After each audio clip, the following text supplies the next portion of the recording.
Victoria Ashford grabbed the fertility clinic file and hurled it across the boardroom table. "I don't want a catalog donor," she said, her voice cracking for the first time in 34 years. "I want him, the single father from the waiting room, the one who gave up his lunch so his daughter could have cookies." Her attorney stared at her like she'd lost her mind. "You want to ask a complete stranger to father your child, a man you've had surveilled for 4 weeks. He's not a stranger. He's the only real father I've ever seen." What happened next would destroy everything Victoria had built and rebuild something she never knew she needed. Drop a comment with your city so I can see how far this story travels. The plate of carbonara hit Victoria Ashford square in the chest. She didn't move, didn't flinch, just stood there in Giovanni's Manhattan's most exclusive Italian restaurant while sauce dripped down her $5,000 Valentino dress and every patron in the room stopped breathing. The man who'd done it was already on his feet, napkin in hand, horror written across his face. Behind him, a little girl with blonde pigtails clutched his leg like he was the only solid thing in the universe. "I'm so sorry," he said, reaching toward her. "My daughter bumped the table and—" Victoria held up one hand. The gesture stopped him cold. She knew this face. The sharp jaw, the green eyes, the athletic build now frozen in mortification. "You," she whispered. The word carried across the silent dining room like a gunshot. Marcus Williams went pale. Recognition hit him the same moment it hit her.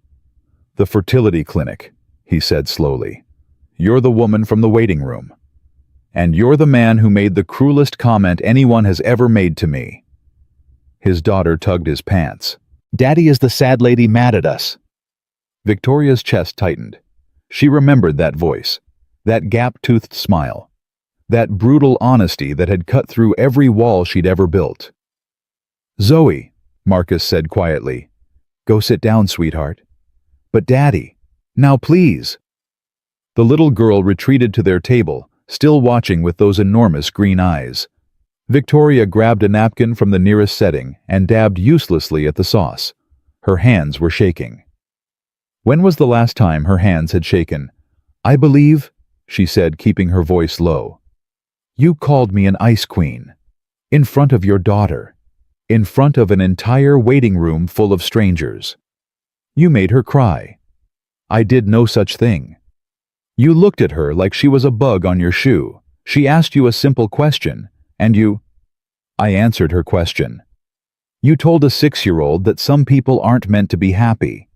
What kind of person says that to a child?" Victoria felt the heat rise in her face. "I was having the worst day of my life. I'd just been told I might never conceive naturally. Forgive me if I wasn't in the mood for small talk with a stranger's child." Marcus's expression shifted. Something that might have been understanding flickered across his features before hardening again. "That's rough," he admitted. But Zoe didn't know that. All she knew was a sad-looking lady who made her feel like she'd done something wrong by trying to be nice. The maitre d' appeared at Victoria's elbow, face carefully neutral. "Miss Ashford, may I offer you our private dining room? We can have your dress cleaned, of course, at no charge, and—" "That won't be necessary." Victoria pulled out her phone, fired off a text to her driver. "I'm leaving." She started toward the door, then stopped, turned back. Marcus was still standing there, watching her with an expression she couldn't read. "For what it's worth," she said, "I'm sorry I upset your daughter. That wasn't my intention." Before he could respond, she was gone. The penthouse felt colder than usual. Victoria stood at the floor-to-ceiling windows, still wearing the ruined dress, watching the city lights blur through a haze she refused to call tears. Her phone buzzed. Mother. Of course. She let it go to voicemail. Then listened to the message anyway, because 34 years of conditioning was hard to break. Victoria. I heard you left Giovanni's early. Eleanor Prescott saw you walking out covered in food. I hope you understand how this reflects on the family. Call me immediately. Victoria deleted the message. She poured herself 2 fingers of scotch, her father's preferred brand, the only thing of his she'd kept after he died, and sank onto the couch. The fertility clinic pamphlet was still in her purse. She pulled it out, smoothed the creases. Intentional co-parenting building families without romance. The testimonials were full of smiling strangers. Happy children. Fulfilled parents who'd found a different path to the family they wanted. Victoria had dismissed it initially. Too unconventional, too risky, too far outside the carefully controlled parameters of her life. But that was before Thomas Webb's reports started arriving. She picked up her tablet, scrolled through the surveillance files she'd memorized by now. Marcus Williams, 32, single father. Full custody after his ex-wife abandoned them. Recently laid off from an architecture firm. Struggling financially but never once complaining. The video files were what got her. Morning footage. Marcus making pancakes shaped like Mickey Mouse, while Zoe chattered about her dreams. School pickup.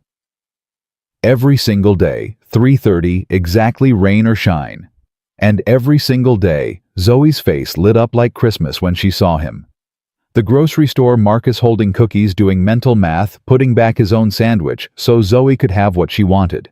Victoria had watched that clip 23 times. 23 times, watching a man choose his daughter's happiness over his own hunger. Her phone buzzed again.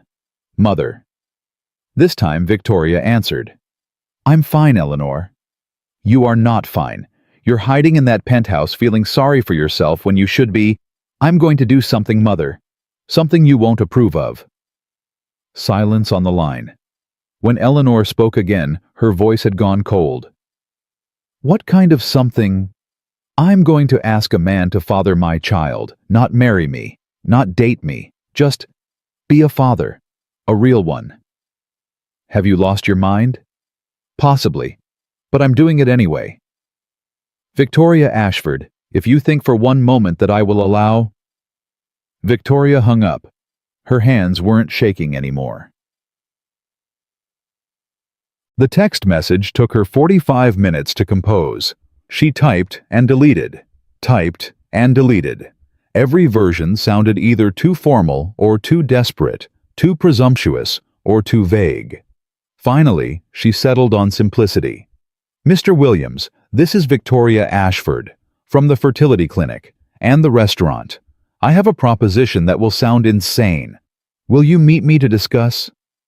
She pressed send before she could change her mind. The response came 90 seconds later. Who is this and how did you get my number?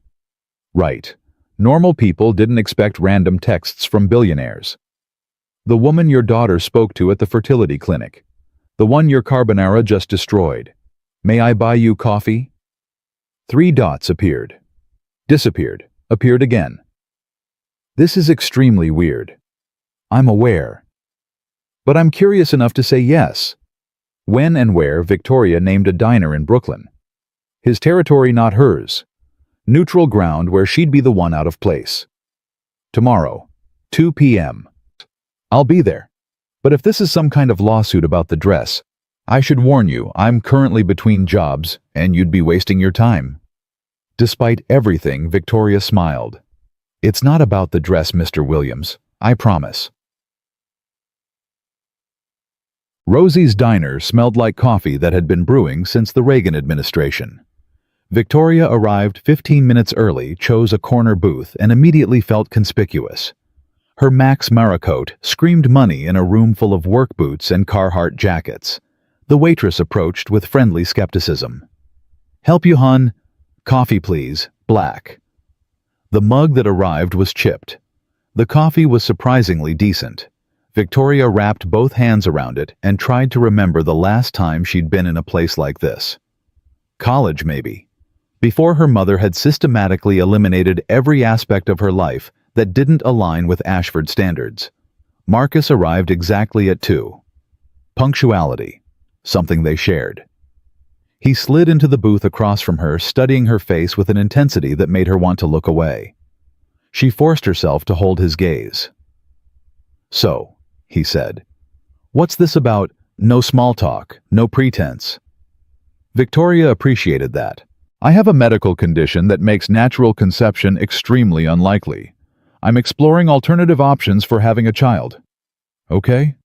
I've spent the last 4 weeks having you investigated. Background check, surveillance, interviews with everyone who knows you. His expression darkened.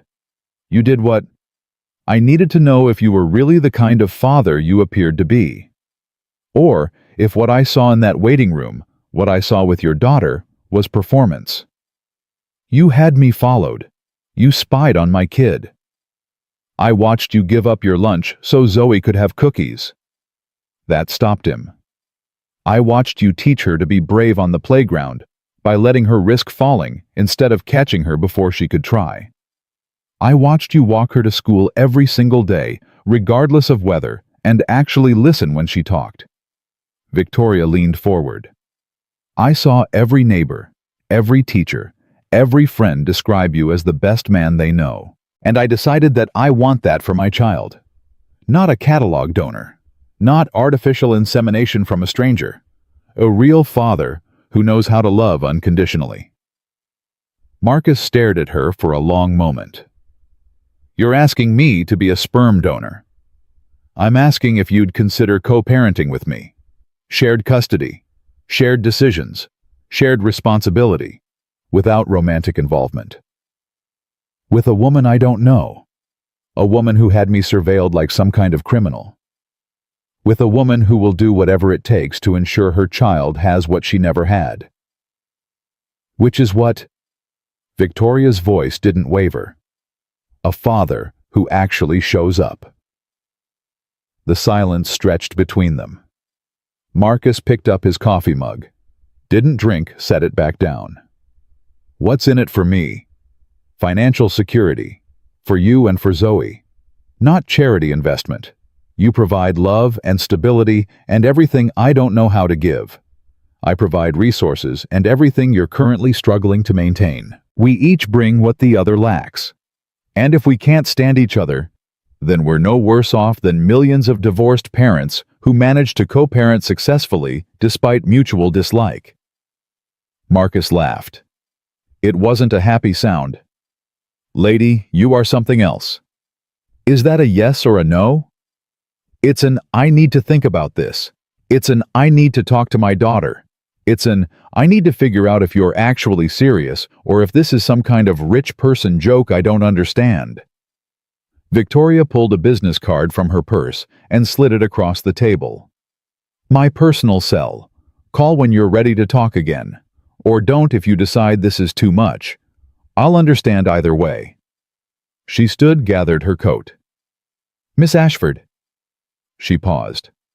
Marcus was looking at her differently now, less hostile, more curious. Why me? Seriously, you could have anyone. You could hire the best genetics money can buy. Why a broke single dad from Brooklyn who dumped pasta on your dress? Victoria considered the question carefully. Because everyone else wants something from me. My money, my connections, my influence. You looked at me in that waiting room like I was just another person having a bad day. Not an opportunity, not a transaction, just someone. She held his gaze. And because I saw the way your daughter looks at you, like you hung the moon, like you're the safest place in the world, I want my child to look at someone that way, and I want that someone to deserve it. She walked out before he could respond. 3 days later, Victoria's phone rang at 11 p.m. I talked to Zoe about it. Victoria sat up straight, heart pounding. Not the specifics, Marcus continued. Just the concept of maybe having a sibling someday. A baby, brother or sister. What did she say? She wanted to know if the baby could sleep in her room. She wanted to know if she could teach it to draw. She wanted to know if... His voice caught. If the baby's mommy would be nicer than her mommy was. Victoria closed her eyes. I didn't know what to tell her, Marcus said. Her mother walked out when Zoe was 4. Just left. Said she needed to find herself. Hasn't contacted us since. I'm sorry. Don't be sorry. Be honest.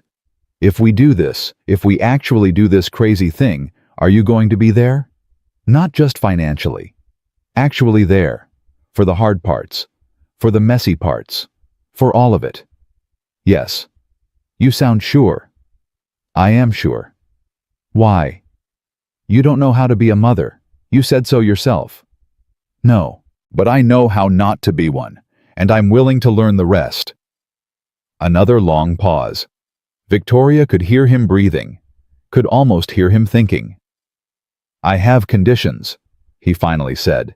Name them. Legal documentation of everything, custody arrangements, financial responsibilities, medical decisions. I want my parental rights protected in writing before we do anything. Agreed. I'll have my attorney draft a contract this week. And I don't want charity disguised as child support. If you're covering expenses, I need it structured so it doesn't feel like you're my employer. We can work out fair terms. One more thing. Yes. Zoe has to approve. If she doesn't like you, really like you, not just tolerate you, then this doesn't happen. She comes first, always. Victoria felt something shift in her chest. Something that might have been hope. I wouldn't have it any other way, Mr. Williams. Marcus. Excuse me? If we're going to have a kid together, you should probably call me Marcus. Despite everything, Victoria smiled. Then you should call me Victoria. Victoria. He tried it out. Okay, when do we start? How about Saturday the zoo? You, me, and Zoe. Let her decide if she can stand me for more than 5 minutes. His laugh was warmer this time, real. The zoo? Yeah, she'll love that. 10 o'clock. 10 o'clock. Victoria hung up and sat in the darkness of her penthouse, staring at the city lights, feeling something she hadn't felt in years. Possibility. Saturday morning, Marcus picked her up in his aging Honda Civic. The dashboard was cracked. The back seat was covered in crayons and snack wrappers and artwork. The contrast to Victoria's Tesla made her want to laugh and cry at the same time. Zoe bounced in her booster seat, apparently having forgiven Victoria for the waiting room incident. Miss Victoria, are you excited for the elephants? Elephants are my favorite. Well, elephants and penguins. And giraffes. And definitely the red pandas. Victoria turned in her seat. I'm very excited. Tell me about the red pandas. Zoe launched into a detailed explanation that lasted the entire drive. Marcus caught Victoria's eye in the rearview mirror and smiled. The zoo was packed. Families everywhere. Children running in packs. Parents engaged in the kind of casual chaos that seemed equal parts exhausting and joyful. Victoria felt like an anthropologist studying an alien species. Then Zoe grabbed her hand, just reached up and took it like it was the most natural thing in the world. Come on, Miss Victoria, the elephants are this way. Victoria let herself be pulled forward. The small hand in hers felt warm, trusting. When had anyone last trusted her like this? At the elephant enclosure, Zoe pressed against the railing, pointing at the largest one. That's Patty. She's the oldest. Did you know elephants never forget anything, like ever? They remember people even after years and years. I didn't know that. It's true. Daddy told me. Zoe looked up at Victoria with sudden seriousness. Do you forget things? Sometimes. Do you forget people? Victoria thought of her father. Dead for 15 years. His face already fading in her memory. Sometimes, she said again. Even when I don't want to. Zoe nodded solemnly. That's sad. You should try to remember more. Remembering is important. Marcus appeared beside them carrying 3 overpriced lemonades. Everything okay? Miss Victoria forgets people sometimes, Zoe informed him. I told her she should try harder. Did you now? It's good advice, Daddy. Marcus handed Victoria a lemonade. Their fingers brushed. His eyes were warm. She gives a lot of advice. Not all of it makes sense. This makes sense, Victoria said quietly. She's right. I should try harder. They moved through the zoo at Zoe pace, which meant stopping at every exhibit for extended observation and commentary. At the gift shop, Zoe pressed her face against the glass, transfixed by a stuffed elephant. Victoria saw Marcus check the price tag, saw him do the mental math, saw the moment he decided they couldn't afford it. "Which one's your favorite?" Victoria asked. Zoe pointed at the elephant. "That one. But it's okay. Daddy says we're saving money for important things." "What if I got it for you as a thank you for being such an excellent tour guide today?" Zoe's eyes went wide. "Really?" Marcus stiffened. "Miss Ashford, Victoria, you don't have to." "I want to, please." Something passed between them. A silent negotiation. Finally, Marcus nodded. Victoria bought the elephant. Zoe's squeal of delight drew smiles from everyone in the store. Then the little girl threw her arms around Victoria's waist. "Thank you, Miss Victoria. I'm naming her Ella." Victoria's arms came up slowly, awkwardly. She hugged back. It had been a very long time since anyone had hugged her. Over Zoe's head, she met Marcus's eyes. He was watching with an expression that made her chest tight. Something was starting here. Something she didn't have a name for yet. But for the first time in 34 years, Victoria Ashford wasn't afraid to find out what it was. The weeks that followed the zoo trip changed everything Victoria thought she knew about herself. She started showing up at Marcus's apartment twice a week, first for what they called planning sessions, legal documents, medical consultations, financial arrangements.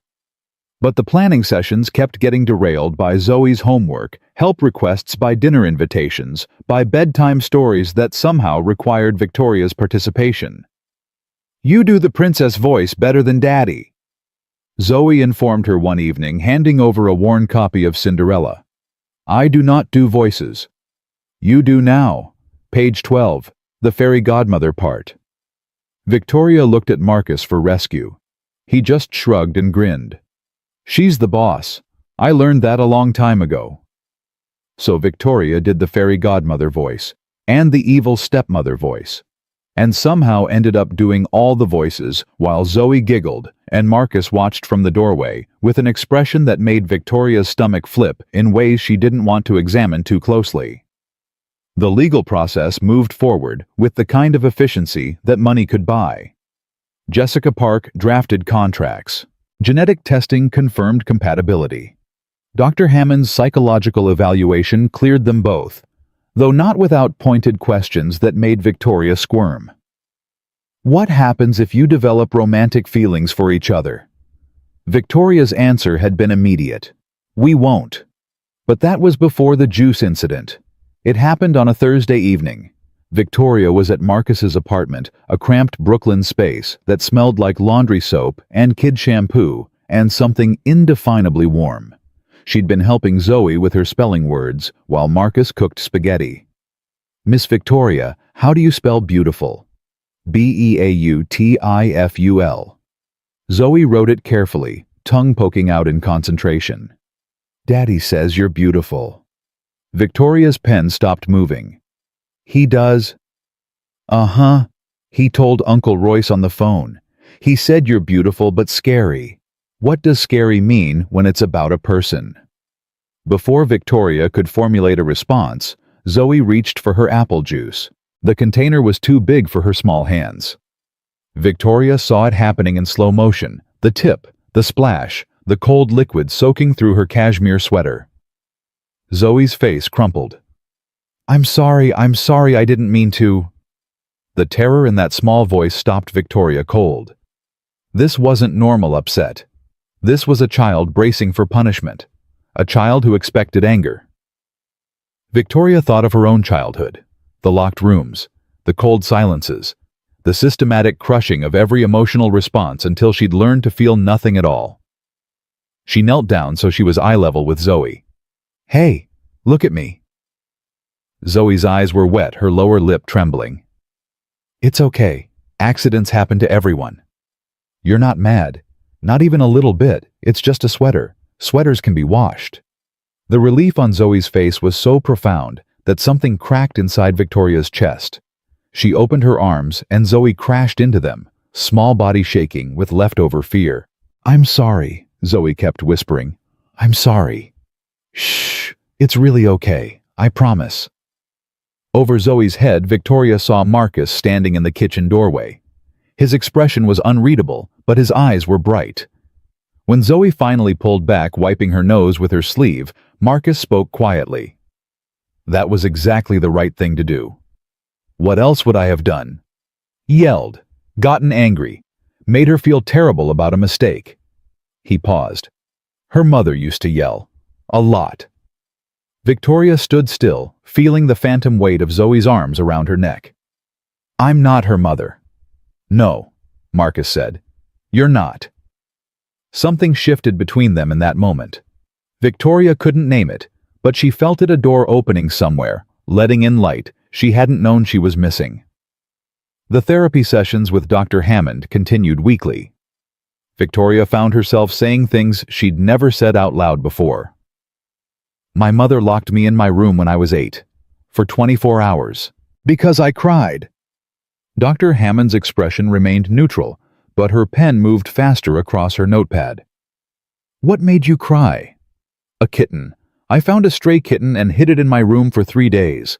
My mother made me put it outside in the rain. And when you cried, she said Thornton women don't cry. She said tears are weapons of the weak.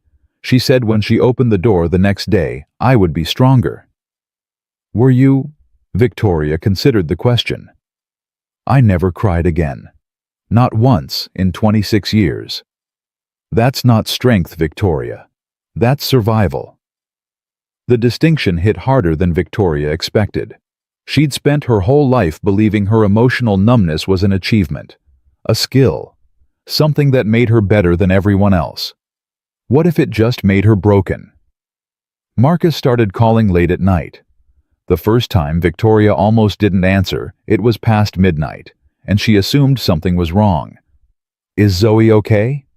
She's fine, sleeping like a rock. He paused. I just couldn't sleep. Kept thinking about stuff. What kind of stuff? You, this, whether we're completely insane for doing this. Victoria settled deeper into her couch phone, pressed to her ear. Probably. That doesn't worry you. Everything worries me, but this worries me less than the alternative. Which is, spending the rest of my life alone. Raising a child by myself with no idea how to love it properly. Repeating every mistake my mother made because I don't know any other way.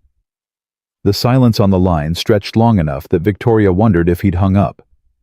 Victoria. Yes. You already know how to love. I've watched you with Zoe. You just don't realize you're doing it. She didn't know how to respond to that. Didn't know how to explain that every moment with Zoe felt like walking a tightrope over a canyon, terrifying and exhilarating and completely foreign. Tell me something about yourself, she said instead. Something that's not in the private investigator's report. Marcus laughed. You know, I'm still creeped out that you had me followed, right? I know. Tell me anyway. Another pause. When he spoke again, his voice was different. Softer. I was terrified when Zoe was born. Like genuinely paralyzed with fear. Keisha, my ex, she handed me this tiny screaming thing, and all I could think was, I'm going to break it. I'm going to mess this up so badly. But you didn't. Not for lack of trying. The first week home, I forgot to support her head during a bath. She slipped under the water for maybe half a second. I grabbed her out and she was fine, but I didn't sleep for 3 days. Just sat there watching her breathe, convinced I was going to kill her through incompetence. Victoria found herself smiling. You're a good father, Marcus. I'm a scared father who got lucky. There's a difference. I don't think there is. They talked until 3 a.m.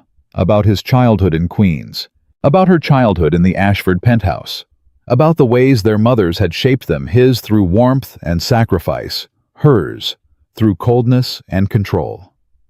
When Victoria finally hung up, something had changed. She wasn't just building a co-parenting arrangement anymore. She was building something else entirely. The thunderstorm came on a Thursday night in October. Victoria was at Marcus's apartment reviewing baby-proofing catalogs while Zoe colored at the kitchen table. They'd officially decided to move forward with conception. The IVF appointments were scheduled. The legal documents were signed. It was really happening. The first crack of thunder made Zoe jump. The second one closer made her whimper. "Daddy!" Marcus was already moving toward her, but Zoe didn't go to him. She went to Victoria, small arms wrapped around Victoria's waist, a terrified face pressed against her stomach. "I'm scared." Victoria froze. Every instinct screamed that she was unqualified for this, that she would say the wrong thing, that she would somehow damage this precious child who had inexplicably chosen her for comfort. But Zoe was trembling, and there was no time to overthink. Her arms came up slowly, wrapped around the small shoulders, held on. "You're safe, sweetie. I've got you." Another crack of thunder. Zoe whimpered again, and then from somewhere deep in Victoria's memory, a melody surfaced.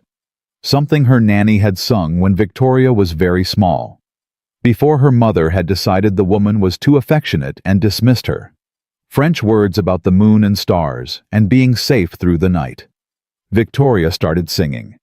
Her voice was rough, unpracticed. She couldn't remember all the words and had to hum through parts. But Zoe's trembling slowed.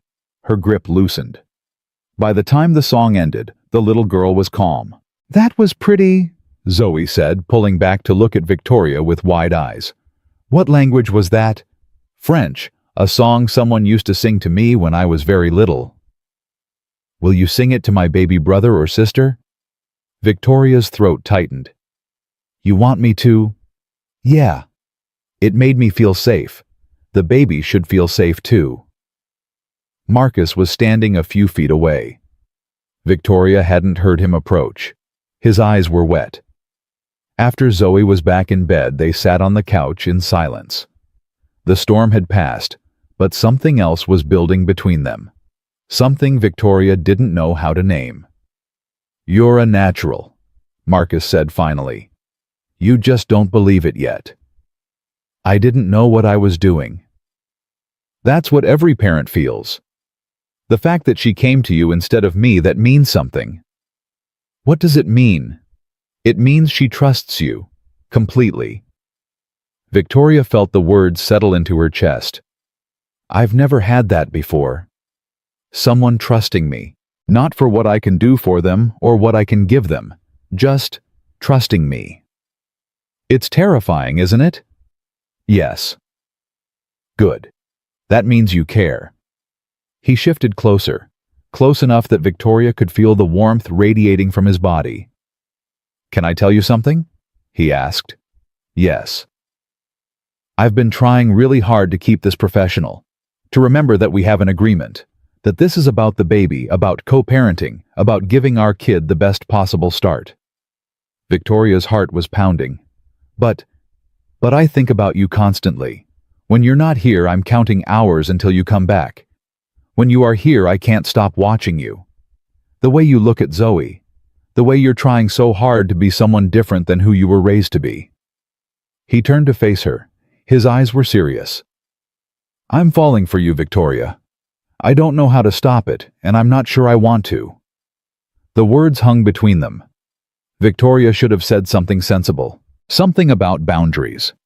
Something about their agreement, their contract, the careful structure they'd built to protect everyone involved. Instead, she said, I'm falling for you too. We should probably talk about what that means. Probably. Figure out how it changes things. Yes. Neither of them moved. Or, Marcus said slowly, we could just... He didn't finish the sentence. He didn't have to. Victoria kissed him. It was nothing like she expected, not calculated, not controlled, just warmth and want, and the terrifying recognition of genuine connection. When they finally pulled apart, both breathing hard, Marcus rested his forehead against hers. Well, he said, that complicates things. Considerably. Are you okay with complicated?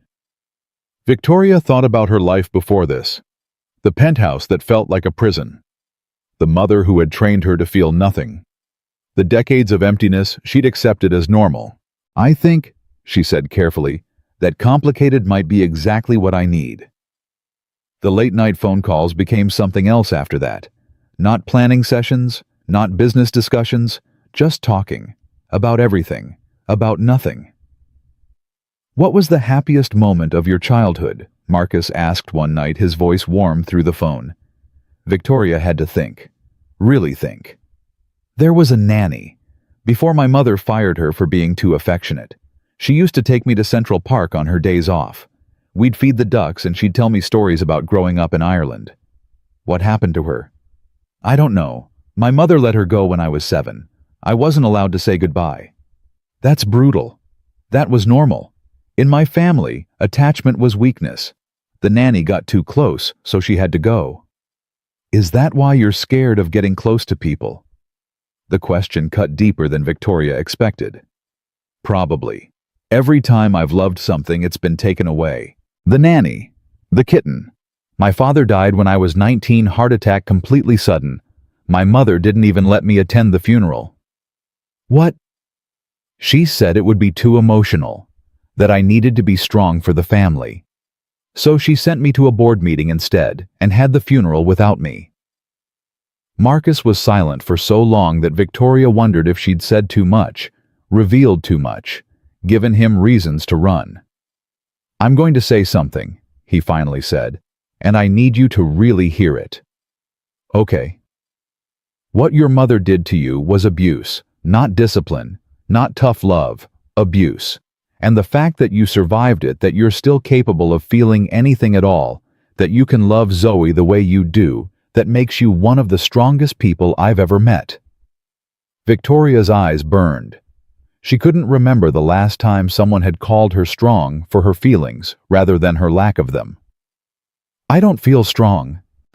"That's because you've been measuring strength by the wrong scale, your mother's scale.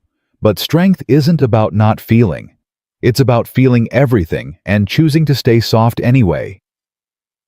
The tears came then. For the first time in 26 years, Victoria cried.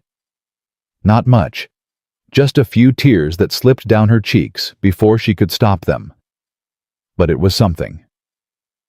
"Are you okay?" Marcus asked. "No," Victoria said. "But I think that might be okay." The relationship deepened over the following weeks. They didn't tell anyone at first. It felt too new, too fragile, too easily broken by outside opinions. Victoria still came to the apartment twice a week, still played with Zoe, still pretended everything was normal. But the touches lingered longer. The looks lasted longer. The goodbye kisses at the door stretched into something that made Victoria late for every evening meeting on her calendar. "Daddy's happier," Zoe announced one Saturday morning, completely unprompted. "He smiles more." "Is it because of Miss Victoria?" Marcus choked on his coffee. Victoria felt heat rise in her face. "What makes you say that?" Marcus asked carefully. "Because he makes that face when he looks at her. The same face Tommy's dad makes at Tommy's mom." "What face?" "The mushy face." Victoria pressed her lips together to keep from laughing. Marcus looked mortified. "It's called caring about someone," he said. "Grown-ups make that face when they care about someone." "So you care about Miss Victoria?" "Yes." "Like a lot?" "Yes, Zoe, a lot." Zoe considered this with the gravity of a Supreme Court justice weighing constitutional matters. "Good," she finally declared. "I like Miss Victoria. She does better voices than you anyway." That afternoon, while Zoe napped, Victoria and Marcus sat on the couch and had the conversation they'd been avoiding. "What are we doing?" Victoria asked. "I don't know. What do you want to be doing?" "I want—" She stopped. Tried again. "I want this to be real. Not just the co-parenting, not just the arrangement, all of it." "It is real." "But what if it falls apart? What if we end up hating each other and our child is caught in the middle?" "Then we'll handle it like adults, like the adults we're both trying to be." Marcus took her hand. "Victoria." I spent 3 years married to someone who didn't love me, who didn't love our daughter, who walked out the door one day and never looked back. I know what fake looks like. This isn't that. How can you be sure? Because fake doesn't feel like this. Fake doesn't make me want to be better. Fake doesn't make me excited about the future for the first time in years." He lifted her hand to his lips, kissed her knuckles. "I'm not asking you to have all the answers. I'm just asking you to try. With me. One day at a time." Victoria looked at this man who had somehow become the center of her new life. This single father with his cramped apartment and his perfect daughter and his worn-out car that smelled like kid snacks. 3 months ago, she would have dismissed him as unsuitable. Too poor. Too ordinary. Too far beneath the Ashford standards her mother had drilled into her. Now she couldn't imagine wanting anyone else. "Okay," she said. "One day at a time." Marcus smiled. "Okay." The kiss that followed felt like a promise. Victoria should have known it couldn't last.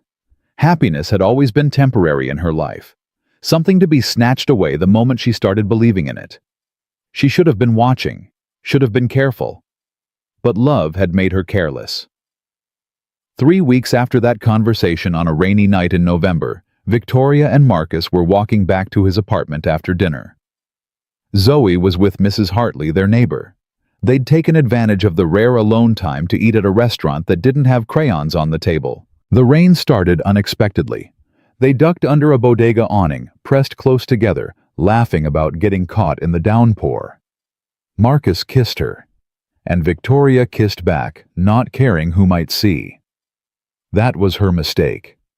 The flash of movement came from a car parked across the street. A silver Mercedes with tinted windows. A face that Victoria knew better than her own, Eleanor Ashford watching from behind the glass. Ice flooded Victoria's veins. "Oh God." Marcus pulled back, sensing the change. "What's wrong?" "My mother. She's here. She saw us." He followed her gaze to the Mercedes. "So we explain. We tell her we're together." "You don't understand. She'll destroy you." "Let her try." "Marcus, I'm serious. The last person who challenged her, a business rival, she demolished him.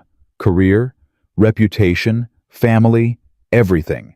And that was someone with power and resources. You don't have—" Her phone buzzed. Eleanor's text was brief. "End this in 48 hours or I begin. You know what I'm capable of." Victoria's hands were shaking.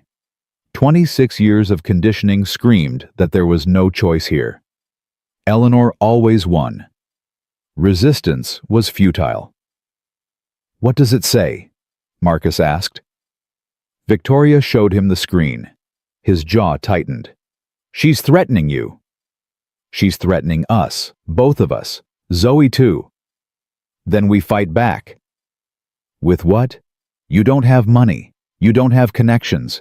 You don't have any protection against what she can do." "I have you."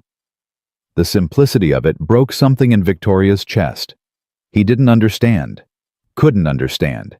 Eleanor Ashford didn't lose. She didn't negotiate. She destroyed anyone who stood in her way, and she did it thoroughly, systematically, without remorse. Marcus and Zoe would be easy prey. The Mercedes pulled away slowly. Eleanor's message clear: "I see you. This won't stand." Victoria made her decision in that moment. Love was a luxury she couldn't afford, not when it came with a price this steep. Better to be alone and miserable than responsible for ruining the lives of the only people who had ever made her feel human. "I have to go," she said. "Victoria, wait." But she was already walking away into the rain, leaving Marcus standing under the awning with an expression of confused hurt that would haunt her for weeks. By the time she reached her penthouse, the walls were closing in again. She picked up her phone and typed the hardest words she'd ever written. "This was a mistake. I'm sorry. Please don't contact me again." Then she blocked his number before he could respond. It felt like cutting off her own arm. Necessary. Agonizing. The only way to stop the bleeding. Victoria sat alone in her penthouse, surrounded by luxury that had never felt more empty, and wondered if she'd just destroyed the only real thing she'd ever had. But at least Marcus and Zoe would be safe. That had to be enough. The silence lasted 3 days before Victoria started to crack. She threw herself into work. 18-hour days, board meetings, quarterly reviews, conference calls that stretched past midnight. Anything to fill the hollow space where Marcus and Zoe used to be. Her assistant Melissa noticed. Everyone noticed. "Miss Ashford, you've canceled your personal appointments for the 3rd week in a row." "Should I be concerned?" "I'm fine, Melissa." "You don't look fine." "That will be all." The penthouse felt like a tomb. Victoria wandered through rooms that cost more than most people earned in a lifetime and felt absolutely nothing. The emptiness had returned worse than before, because now she knew what she was missing. She kept reaching for her phone to text Marcus, kept forgetting she'd blocked him, kept remembering the look on his face when she'd walked away. On the 4th day, Eleanor called. "I'm pleased you came to your senses." Victoria gripped her phone so hard the case creaked. "Is that all you have to say? What else is there? You made the right decision. That man was completely unsuitable. A single father with no prospects, no pedigree, no future worth mentioning. You would have been laughed out of every boardroom in the country. He made me happy. Happiness is temporary. Position is permanent. You'll thank me eventually." "I will never thank you for this." Eleanor's sigh carried decades of condescension. "Don't be dramatic, Victoria. The Vanderbilts are hosting a gala next Friday. Their son is recently divorced. Excellent family, old money appropriate match. I expect you there." "No." "Excuse me. I said no. I'm not going to your gala. I'm not meeting their son, and I'm done letting you control my life." The silence on the line stretched dangerous and cold. "You forget yourself," Eleanor said finally. "Everything you have, the company, the penthouse, your position exists because of me. I made you. I can unmake you just as easily." "Then do it." "What?" "Unmake me. Take it all. I don't care anymore." Victoria hung up before Eleanor could respond. Her hands were shaking. Her heart was pounding. She'd just declared war on the most dangerous person she knew, and she had no weapons, no allies, no plan. But she also, for the first time in her life, felt free. The message from Royce came through a colleague who owed him a favor. It arrived at Victoria's office as a physical letter hand-delivered to bypass any digital monitoring Eleanor might have arranged. Victoria's hands trembled as she opened it. "Where's Miss Victoria? Did I make her mad? Daddy won't tell me what happened, but he's sad all the time now. Is it because of the storm? I'm sorry I got scared. Please come back. I miss you. Love, Zoe. P.S. Ella, the elephant misses you too." Victoria read the letter 3 times. Then she locked herself in the executive bathroom and cried. The tears came in waves, now breaking through 26 years of suppression, like water through a cracked dam. She cried for Zoe, for Marcus, for the child she might never have, for the life she'd glimpsed and thrown away. When she finally emerged, mascara ruined and eyes swollen, she knew what she had to do. Eleanor Ashford had controlled Victoria's entire life through fear. Fear of punishment. Fear of rejection. Fear of being unworthy of love. But Victoria wasn't afraid anymore. She was furious. The research started that night. Victoria had access to Ashford Industries files through her position as co-CEO. She'd never abused that access before, had never needed to, had never wanted to know what shadows her mother hid. Now, she wanted to know everything. Eleanor's private office files were password protected, but Victoria had watched her mother type the code enough times to guess correctly on the 3rd attempt. What she found made her stomach turn. Documentation of bribes dating back 15 years. City officials paid off to expedite building permits. Inspectors compensated to overlook code violations. The amounts were staggering, nearly $2 million in illegal payments. Then came the emails. Eleanor to the construction manager on the Riverside building, the one that partially collapsed in 2019. Cut the steel specifications below code requirements. We need to reduce costs by 8% minimum. His written response: Mrs. Ashford, this violates safety standards and puts lives at risk. I strongly recommend against this course of action. Eleanor's reply: Do it or you're terminated. The building will be fine. The building hadn't been fine. Structural failure 6 months after completion. 2 people hospitalized with serious injuries. Ashford Industries had settled quietly NDAs, signed no admission of guilt. But the emails proved Eleanor had known the danger and proceeded anyway. Victoria photographed everything with shaking hands. There was more. Evidence of tax evasion through shell companies in the Cayman Islands. Documentation of threatened board members who had opposed Eleanor's decisions. A pattern of systematic intimidation spanning decades.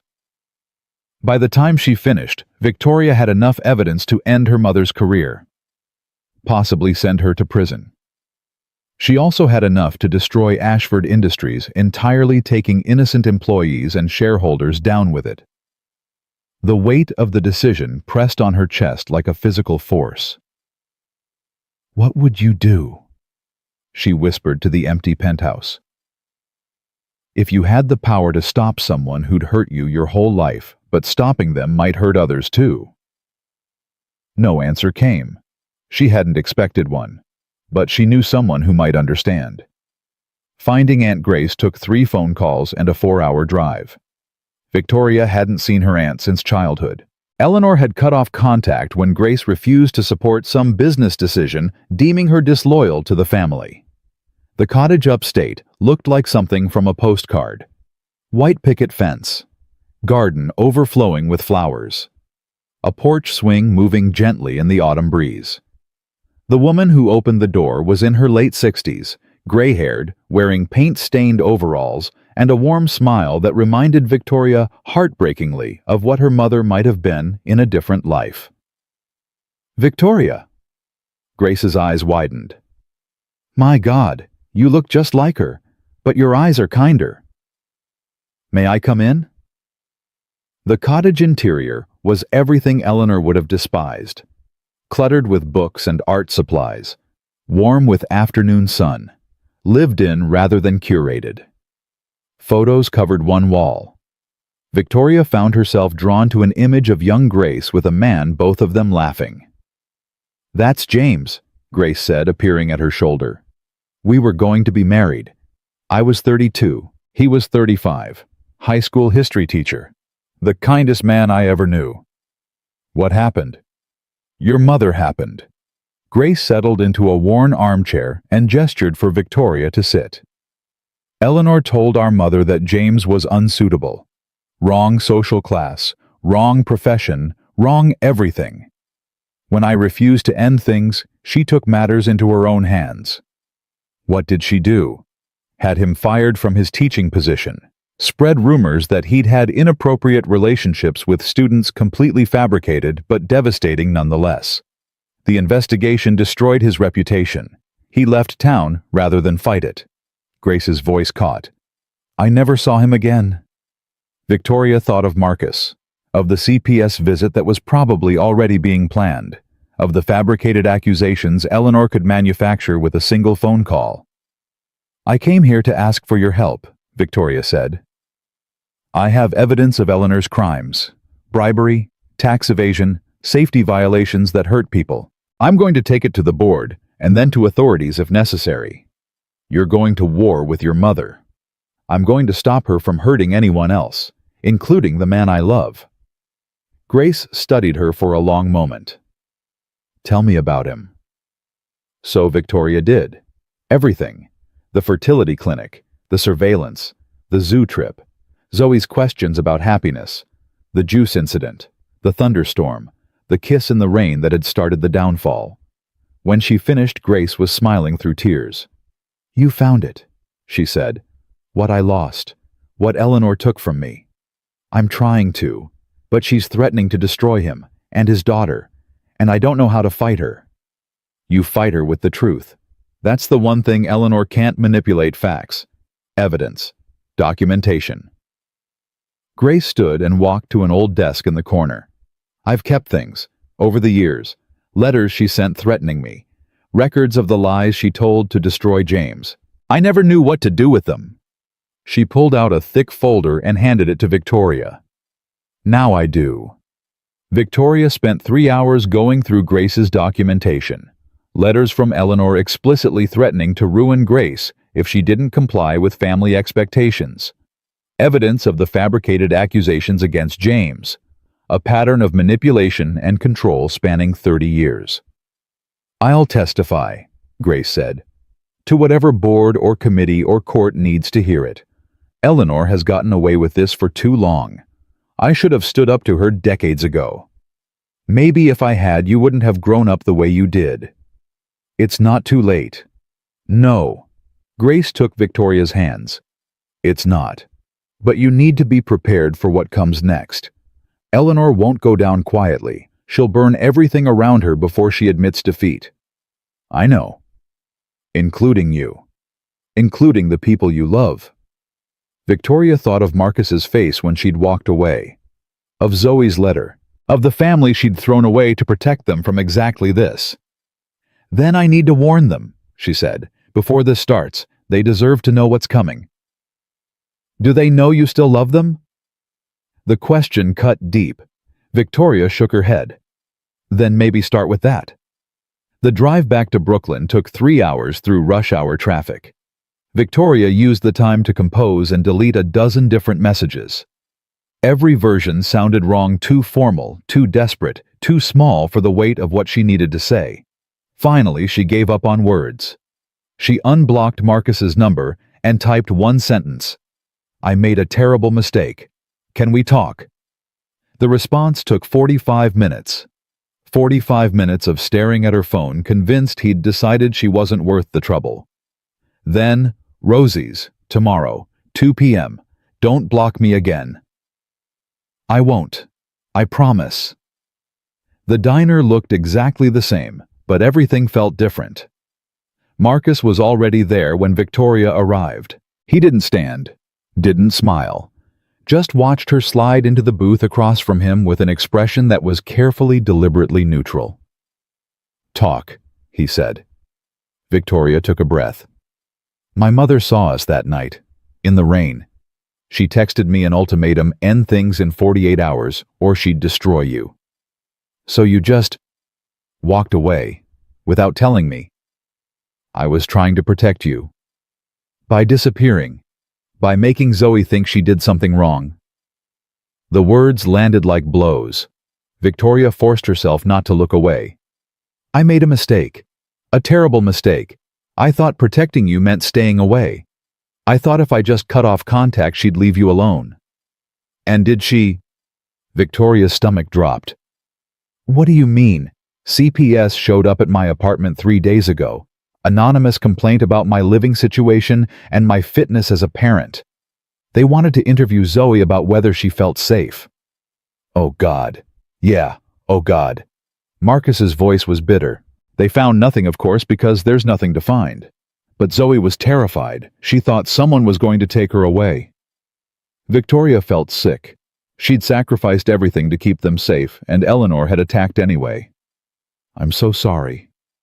Sorry doesn't undo what you did. You made decisions for me, Victoria, about my life, my daughter, our future, without asking, without explaining. That's exactly what you accused your mother of doing. I know. You're right. I spent 3 weeks thinking I imagined everything, the connection, the feelings, all of it, thinking maybe you'd just been playing some rich person game and got bored. It wasn't a game. It was the most real thing in my life. Victoria leaned forward. And I'm not running anymore. I found evidence of my mother's crimes, bribery, tax evasion, safety violations that hurt people. I'm taking it to the board. She's going to face consequences for the first time in her life. And that changes things how? It changes everything. She won't be able to threaten anyone anymore. Not you, not Zoe, not me. Marcus studied her for a long moment. You're declaring war on your own mother. I'm stopping a bully who's hurt people for decades. I should have done it years ago. And you came here to... What warned me get my blessing. I came here to tell you the truth, to apologize, to ask if there's any chance at all, that we could start over." The silence stretched between them. Victoria could hear her own heartbeat pounding in her ears. "Zoe asks about you every day," Marcus finally said. "Every single day. Where's Miss Victoria? When is she coming back? Does she still like me? Does she still like you?"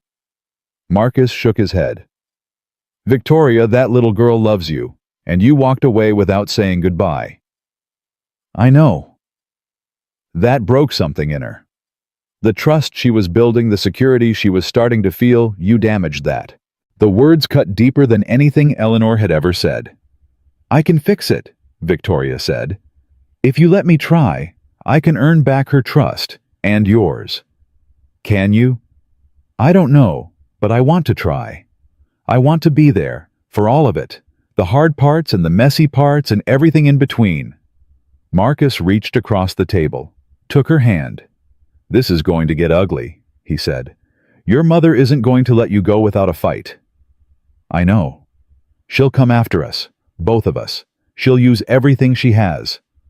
"I know. And you're sure you want to do this? Take her on, burn down your whole life."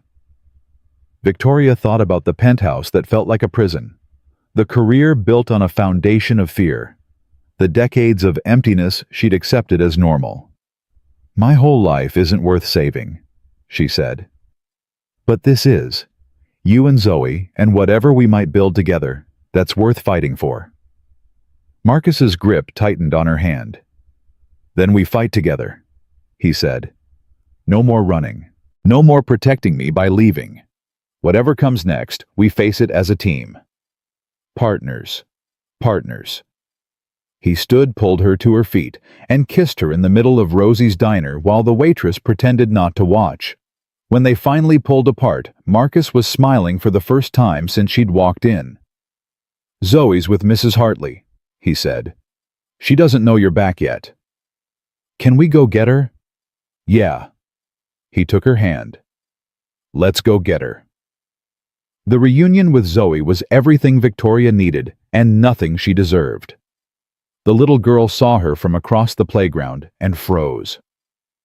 For one terrible moment, Victoria thought Zoe was going to turn away, run away, reject her the way Victoria had rejected them. Then Zoe was running toward her, small legs pumping, pigtails flying. "Miss Victoria!" She crashed into Victoria's legs hard enough to make her stumble. Small arms wrapped around her waist with desperate strength. "You came back. You came back. I knew you would come back." Victoria knelt down, gathering Zoe into her arms, holding on like the child was the only solid thing in a world gone sideways. "I'm so sorry," she whispered. "I'm so sorry I left without saying goodbye." "It's okay. You're here now." "I should have explained. I should have told you. Daddy said you were scared. He said sometimes grown-ups get scared just like kids, and when they're scared, they make mistakes." Victoria pulled back to look at Zoe's face. "Your daddy said that." "Uh-huh. He said you were scared of your mommy. Is your mommy mean?" "Yes, sweetie. She's very mean. Meaner than the wicked stepmother in Cinderella. Much meaner." Zoe considered this with characteristic seriousness. "Then you can stay with us. We'll protect you from the mean mommy. Right, Daddy?" Marcus had approached without Victoria noticing. He was smiling, but his eyes were wet. "Right, Pumpkin. We'll protect her." "Good." Zoe nodded decisively. "Now can we get ice cream?" "I think we need celebration ice cream." They got ice cream, and dinner, and more bedtime stories than any child actually needed. By the time Zoe finally fell asleep clutching her stuffed elephant and mumbling about protecting Miss Victoria from mean mommies, Victoria felt something she hadn't felt in weeks. Hope. "She forgave you pretty fast," Marcus said as they settled on the couch. "Kids are resilient." "She's not just resilient. She loves you. And she was holding on to that love even when you weren't here." Victoria leaned into him, exhausted and grateful. I don't deserve her. Maybe not. But you've got her anyway. And me. And whatever comes next. The board meeting is Tuesday. I'm presenting the evidence. Once I do that, there's no going back. Are you ready? No. Victoria took a breath. But I'm going to do it anyway. Do you need anything? Support backup.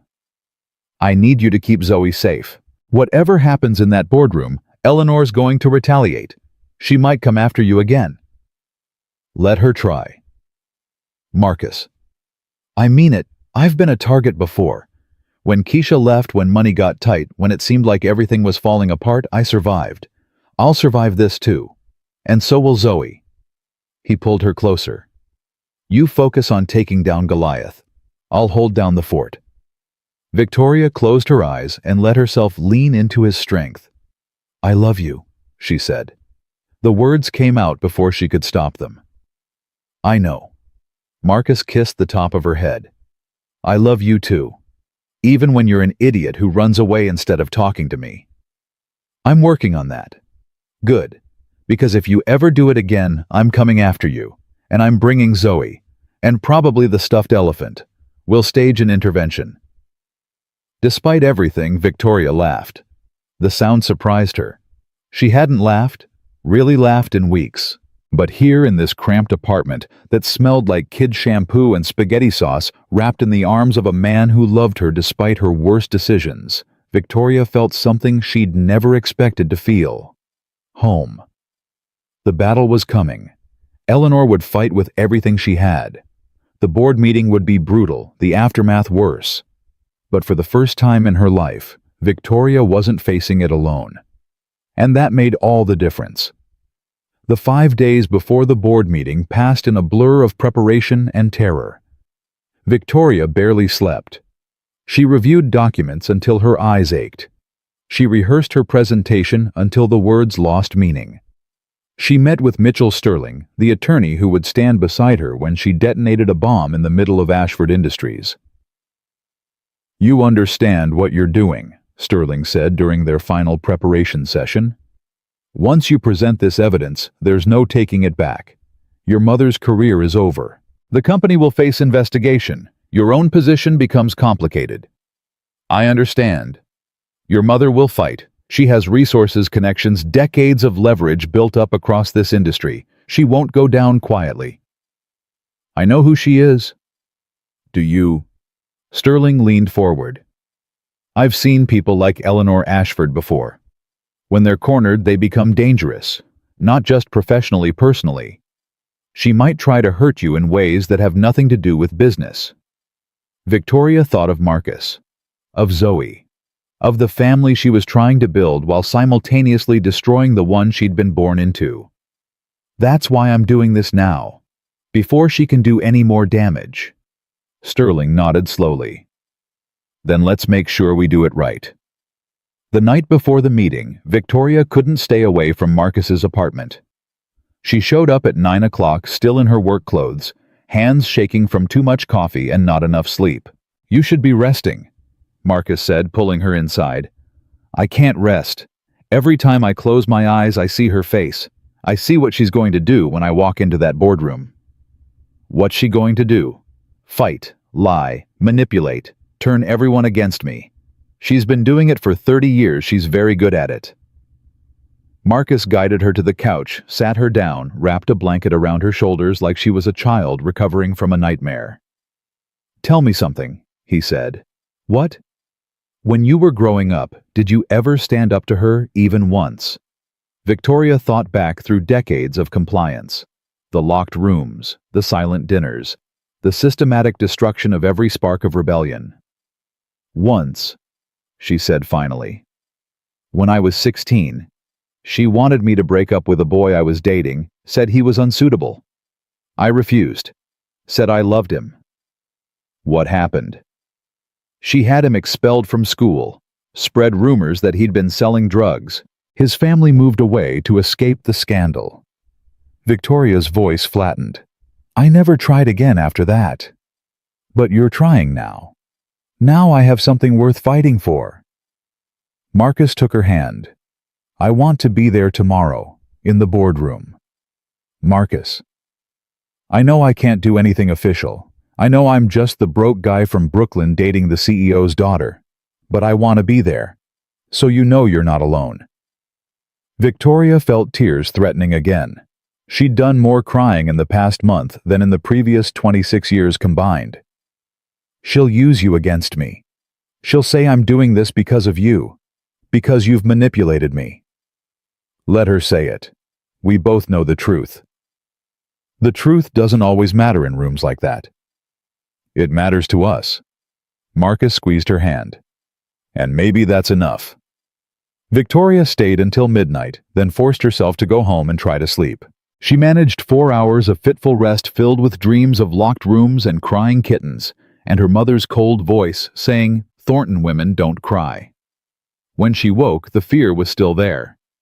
But so was something else. Determination. The boardroom felt different when Victoria walked in Tuesday morning. 12 board members already seated around the long table. Her attorney Sterling positioned beside her chair. Legal documents distributed to each place setting marked confidential. And at the far end of the table, Eleanor Ashford. Her mother was dressed impeccably as always. Pearl earrings, designer suit. Not a hair out of place. She looked at Victoria with an expression of mild curiosity, as if this emergency meeting were a minor inconvenience rather than an existential threat. Victoria took her seat. Her hands were steady. Her voice when she spoke didn't waver. Thank you all for coming. I've called this meeting to present evidence of serious criminal activity within Ashford Industries. The room went silent.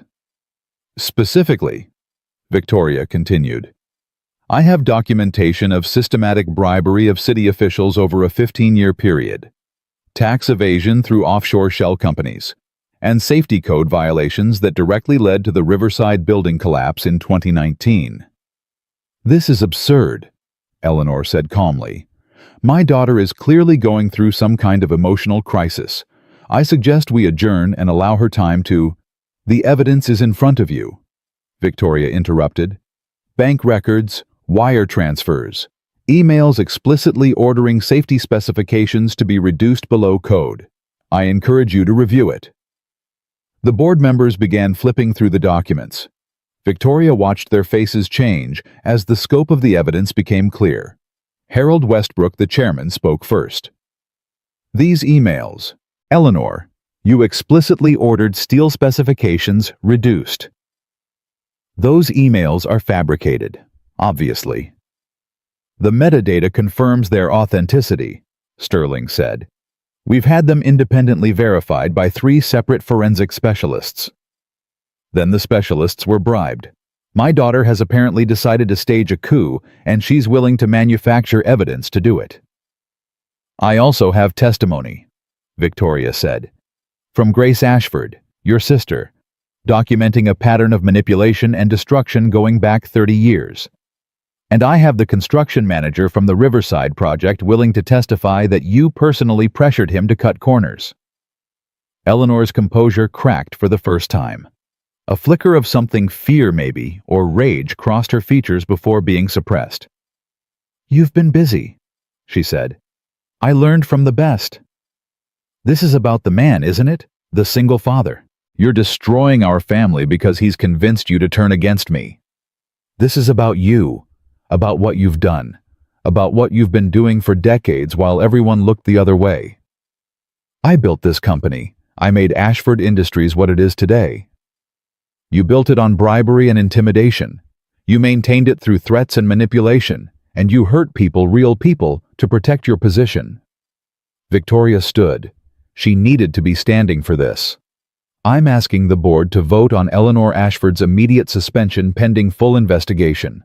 I'm also asking that we self-report to the SEC and cooperate fully with any resulting inquiry.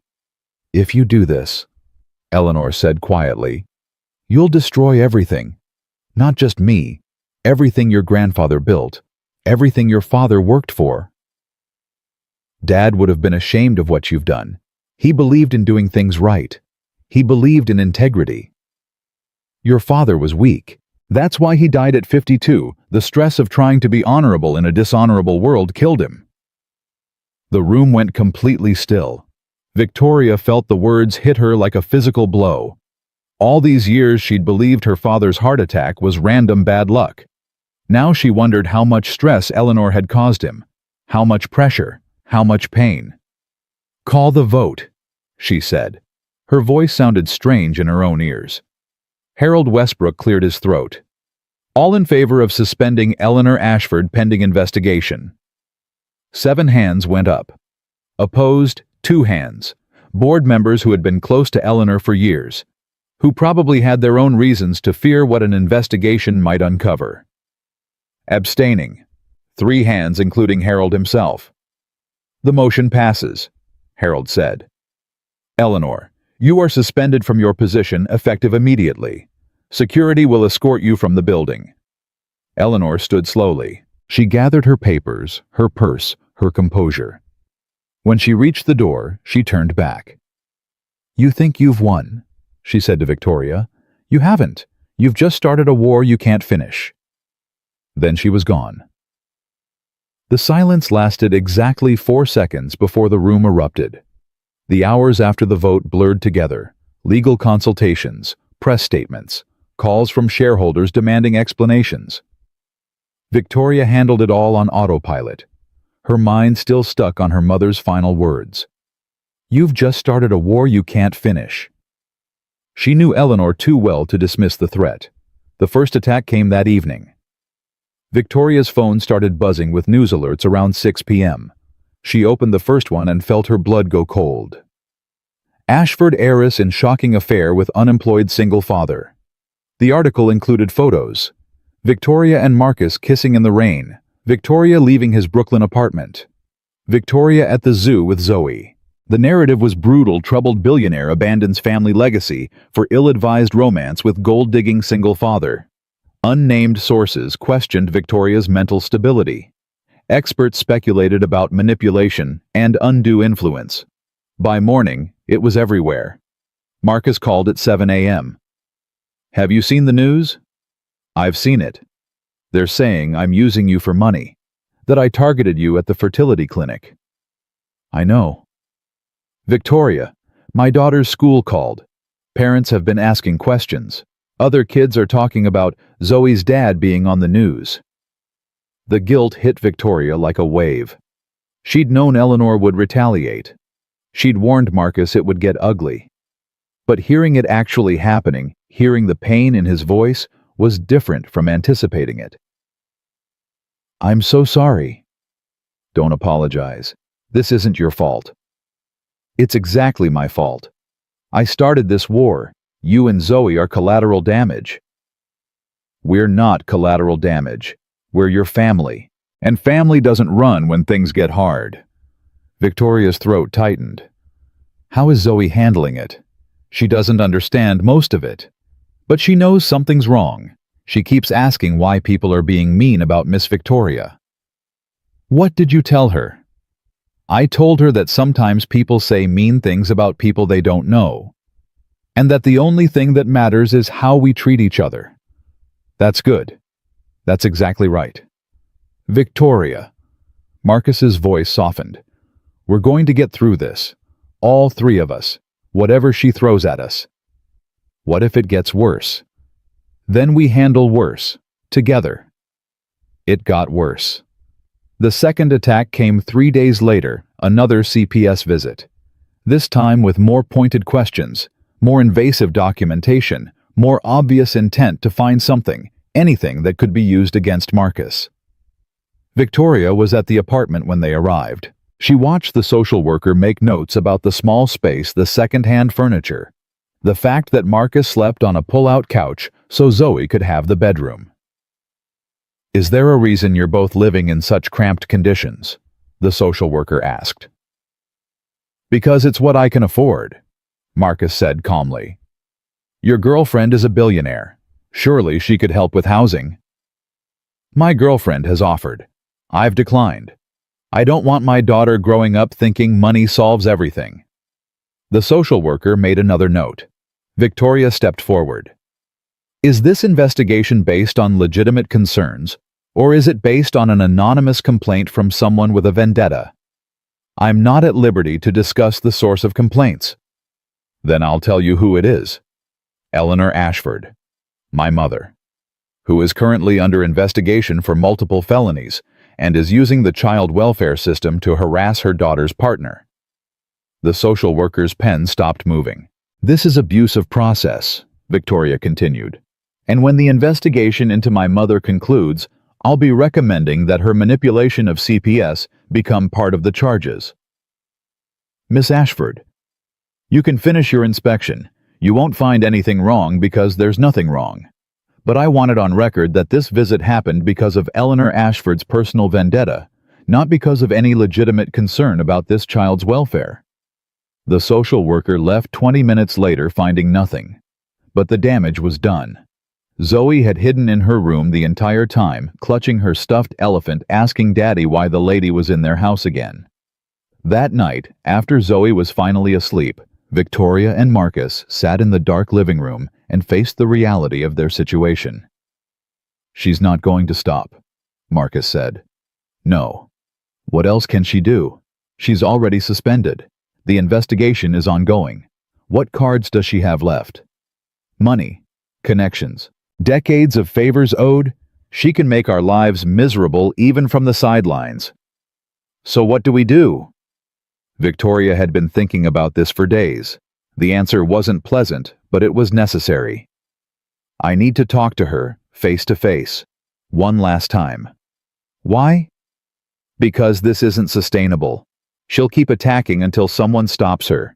And the only person who's ever been able to get through to her even a little is me. You think you can reason with her? No, I think I can offer her a choice. A way out that doesn't involve burning everything to the ground. What kind of choice? She resigns, cooperates with the investigation, gets help for whatever is broken inside her, and in exchange, I advocate for reduced charges, and maybe eventually allow supervised contact with her grandchildren. Marcus was silent for a long moment. You're offering her redemption. I'm offering her the possibility of redemption. Whether she takes it is up to her. And if she doesn't, then she faces the full consequences. Criminal charges, prison possibly, complete destruction of everything she's built. You'd do that. Send your own mother to prison. Victoria thought of the locked rooms, the killed kitten, the 26 years of emotional starvation, the father whose death might have been accelerated by Eleanor's pressure. If she refuses to change, yes, I'd do that. The meeting with Eleanor happened 3 days later.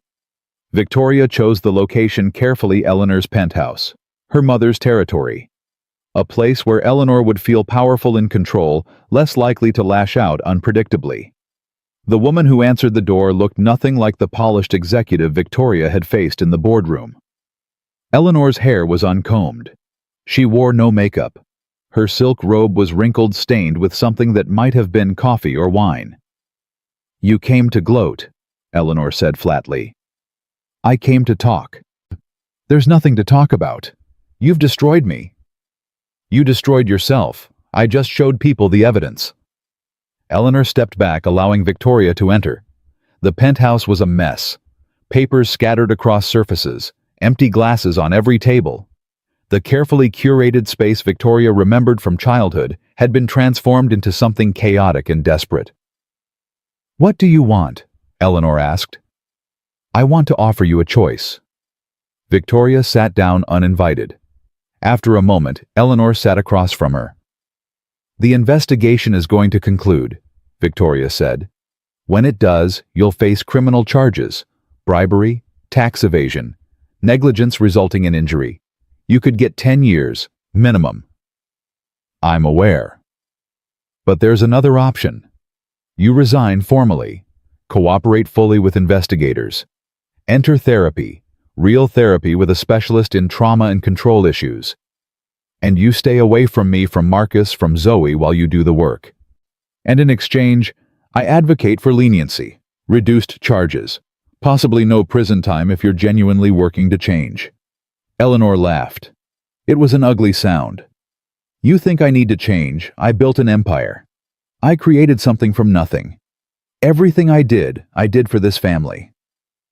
You locked me in my room for 24 hours because I cried over a kitten. I was teaching you strength. You were teaching me that love is dangerous, that attachment leads to punishment, that the only way to survive is to feel nothing. Victoria leaned forward. I spent 34 years believing I couldn't love, that I was broken, incapable, and I almost lost the first real thing I've ever had because of what you taught me. That man, his name is Marcus. He has a daughter named Zoe, and I love them both. That's not weakness. That's the only thing that matters. Eleanor's face twisted. Love didn't save your father. Love didn't build this company. Love is a fairy tale that poor people tell themselves to feel better about having nothing. Love is the only reason I'm sitting here offering you a chance instead of watching you go to prison. The words hung between them. For a moment, just a moment, something flickered in Eleanor's eyes. Vulnerability, maybe, or fear, or the faintest trace of regret. You have 48 hours, Victoria said. Resign, cooperate, get help, or face the consequences. She stood to leave. Victoria. She paused at the door. Do you really believe I can change? I don't know. But I believe you have the choice to try. That's more than you ever gave me. Victoria walked out and didn't look back. 47 hours and 36 minutes later, Eleanor Ashford issued a formal resignation. The statement was brief. Personal health reasons, need for reflection, gratitude for decades of service to the company. No admission of guilt, no apology, but also no fight. The investigation would continue. Charges were still possible, but Eleanor had chosen the path of least destruction. Victoria read the statement 3 times before believing it was real. She did it. She told Marcus that night. She actually did it. The therapy part 2. First appointment is next week. Dr. Morrison, a specialist in trauma and control patterns. Grace helped me find her.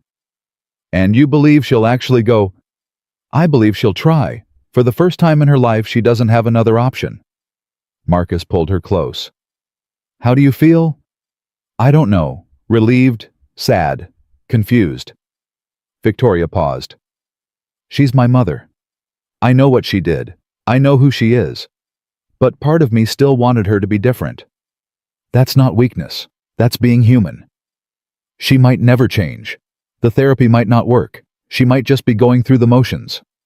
Maybe. But you gave her the chance. That's more than most people would do. Victoria thought about the woman she'd seen in that penthouse. The uncombed hair, the stained robe, the chaos of a life unraveling. Her mother had spent 60 years building walls, controlling everything, crushing anyone who threatened her power. And now, finally, those walls had crumbled. Whether Eleanor could survive without them, whether she could become something different, was a question only time would answer. But Victoria had done what she could. The rest was up to Eleanor. Zoe wants to know if she can come to the wedding, Marcus said. Victoria blinked. What wedding? Ours. Eventually. Assuming you say yes when I ask. You haven't asked. I'm building up to it, testing the waters. Despite everything, the stress, the exhaustion, the lingering fear, Victoria found herself smiling. The waters are warm, she said. In case you're wondering. Good to know. He kissed her then soft and slow, and Victoria let herself sink into the feeling of being loved, of being wanted, of being enough exactly as she was. The battle wasn't over. There would be more hearings, more investigations, more complications to navigate. But the war, the real war, the one that had been raging inside Victoria for 34 years, was finally ending. And she was finally winning. 6 months changed everything. Victoria stood in what used to be her sterile penthouse, watching movers carry boxes filled with a life she barely recognized. The walls that once held corporate art now displayed Zoe's crayon drawings. The pristine white furniture had been replaced with pieces chosen for comfort rather than impression. And in the corner, a rocking chair waited for a baby who would arrive in 3 months. "Miss Victoria, where should Ella go?" Zoe appeared in the doorway, clutching her stuffed elephant and looking concerned about the chaos surrounding them. "Ella goes wherever you go, sweetie. She's your responsibility." "But what if she gets lost in the moving?" "Then we'll find her. We always find the things that matter." Zoe considered this, then nodded with the gravity of a child making an important decision. "I'll keep her in my backpack. That way she's safe." Perfect plan. Marcus emerged from the bedroom carrying a box labeled "Victoria's Books Handle with Care" in his careful handwriting. "That's the last one. We're officially homeless." "We're officially between homes. There's a difference." "Is there?" "The new place has 3 bedrooms, and a yard, and a school 2 blocks away that Zoe can walk to. And it costs approximately 1 million times what I could ever afford." Victoria crossed to him, wrapped her arms around his waist. "We talked about this. The money is mine, but the family is ours. That's how partnership works." "I know. It's just—" He shook his head. "Growing up, we never had anything like this.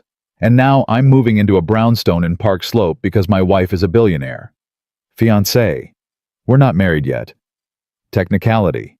The point stands. The point is that our daughter is going to have a bedroom big enough to actually move around in.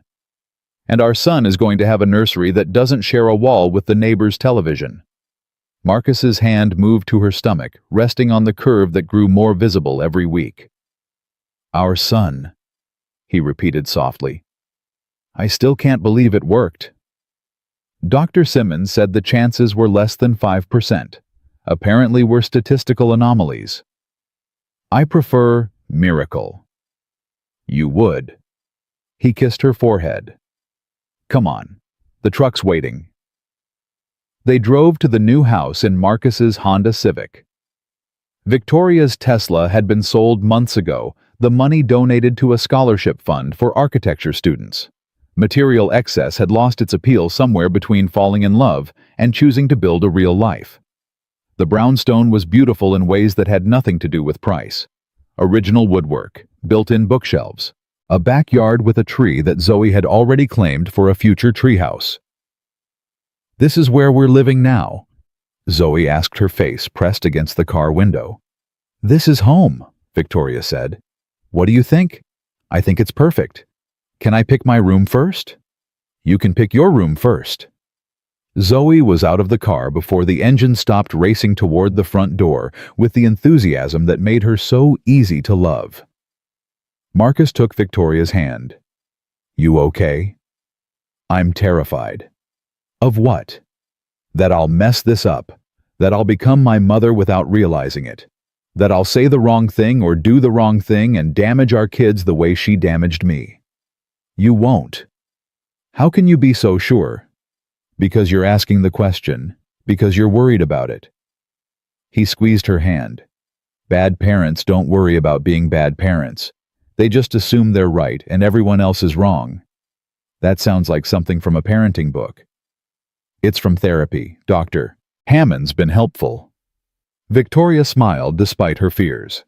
They'd been seeing Dr. Hammond together for 4 months now, couples sessions that had taught them both things about communication and conflict, and the way childhood trauma shaped adult relationships. "Did she also tell you that reassuring your pregnant fiancé is important for her emotional well-being?" "She might have mentioned it. Along with foot rubs and late-night ice cream runs." "Good therapist." "The best." They walked into their new house together. The wedding happened 2 weeks before Victoria's due date. She'd wanted something small, intimate. The opposite of everything Eleanor had ever planned for her, the society weddings and strategic alliances and marriages designed to consolidate power rather than celebrate love. 30 people gathered in their backyard on a Saturday afternoon in June. Marcus's mother flew in from Virginia, openly weeping from the moment she saw her son in his suit. His brother came with his wife and their twins, who immediately became Zoe's best friends. Royce served as best man, nervous and proud, and delivering a speech that made everyone laugh and cry. Aunt Grace stood in the front row, dabbing her eyes with a handkerchief that had belonged to their grandmother. And in the back, sitting alone, Eleanor watched. It had taken months of negotiation to reach this point. Therapy 3 times a week. Supervised meetings with Dr. Morrison present. Baby steps toward something that might eventually resemble a relationship. Eleanor wasn't healed. Might never be fully healed. But she was trying in her own damaged way to become someone different than who she'd been. Victoria had decided that trying was enough. For now. Dearly beloved, the officiant began. We are gathered here to witness the union of 2 people who found each other in the most unexpected circumstances. Zoe stood beside them, clutching a basket of flower petals she'd already scattered with more enthusiasm than accuracy. Her dress was purple, her choice non-negotiable, and her smile was wider than Victoria had ever seen it. Do you, Victoria Elizabeth Ashford, take this man to be your husband? I do. Do you, Marcus Alexander Williams, take this woman to be your wife? I do. Then by the power vested in me, I pronounce you husband and wife. You may kiss the bride. Marcus kissed her while their families cheered, and Zoe tugged at Victoria's dress, asking if she could throw more petals now. Is it official? Zoe asked. Are you really my mom now? Victoria knelt down, wedding dress pooling around her. I've been your mom in every way that matters for a long time. This just makes it paperwork. So I can call you Mom, for real. The word hit Victoria like a wave. Mom. She'd never expected to be called that. Had never believed she could earn it. You can call me whatever you want, sweetheart, as long as I get to call you my daughter. Zoe threw her arms around Victoria's neck. I love you, Mom. I love you too, Zoe. More than you'll ever know. Over Zoe's shoulder, Victoria saw Eleanor watching them. Something complicated crossed her mother's face, pain maybe. Regret. The recognition of everything she'd lost by refusing to love unconditionally. Their eyes met for a moment. Victoria nodded slightly. An acknowledgement. Not forgiveness, not yet, but something that left the door open. Eleanor nodded back. Then Zoe pulled away, demanding to know when the cake would be served, and the moment passed. But something had shifted. Something small but significant. The possibility of healing. Maya Victoria Williams arrived 3 weeks later, screaming at the injustice of leaving the womb and immediately claiming everyone's attention. Victoria held her daughter for the first time and felt something crack open inside her chest, something that had been locked away for 34 years, finally released. She's perfect, Marcus said, his voice rough with emotion. She has your eyes. And your stubbornness. Did you hear that cry? That's not a baby who takes no for an answer. Victoria laughed through tears. Good, she'll need that. Zoe peered at her new sister from a safe distance, clearly uncertain about this small red creature who had disrupted everything. She's really tiny. She'll get bigger. Does she do anything? Not yet. Right now she just eats and sleeps and cries. That sounds boring. It is a little, but it gets better. And you get to teach her things. How to color, how to build with blocks, how to do princess voices when Daddy reads bedtime stories. Zoe's expression shifted from skepticism to interest. I get to teach her things. Everything you know. Big sisters are very important. I'm a big sister now. The best big sister in the whole world. Zoe studied Maya with new appreciation. Okay, I guess she can stay. The first months of Maya's life blurred together in a haze of sleepless nights and endless feedings and moments of pure, overwhelming love. Victoria discovered that she was capable of things she'd never imagined. Changing diapers at 3 a.m. without resentment. Singing lullabies in French while pacing the living room. Letting her schedule collapse entirely because the baby needed her and nothing else mattered.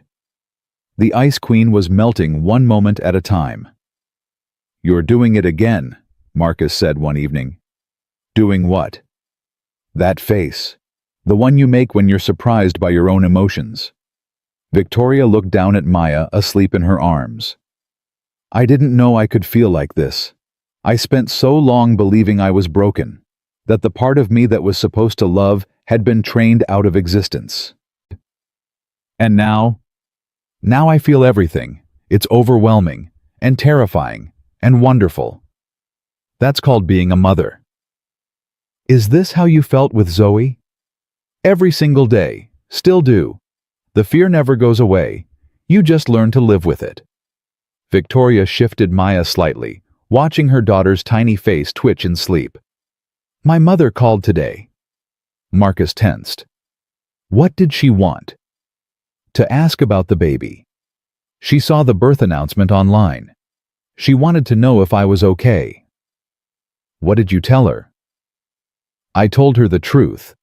That I'm exhausted and happy and terrified and grateful. That Maya is healthy. That Zoe is adjusting better than expected. That our family is complete.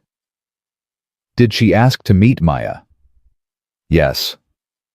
What did you say?